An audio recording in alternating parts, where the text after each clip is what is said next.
Alô pessoal, fala comigo. Você lembra aquele motorzinho que eu gravei um vídeo falando que eu aperto até arrochar o nó para não vazar? Vazamento não vazou mais, ok? Ficou top, parou de vazar, tudinho. O que aconteceu? Qual foi o problema, eu acho?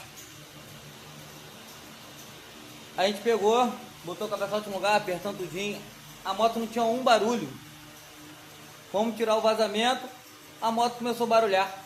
Estranho demais, estranho. Cabeçote foi para retífica de um conhecido nosso, até porque ele colou um pouco mais barato, né? Foi fazer o pastilhamento, já que alguns comandos estavam ruim. O barulhão era esse.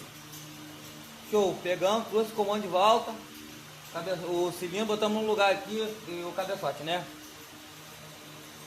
Show de bola, botamos. A moto continuou com o barulho, sim, mas diferente, com som mais afinado. Tipo que estivesse batendo corrente de comando. Olha a corrente, olha tudo, nada. Cilindro. Aí, até que a gente chegada. Conferimos tudo, nenhum arranhão, perfeito está, sem folga nenhuma. Abre ela. Aí, ó. Ficou com a folguinha lateral, mas não tem folga de cima para baixo. Nenhuma folga, nenhuma.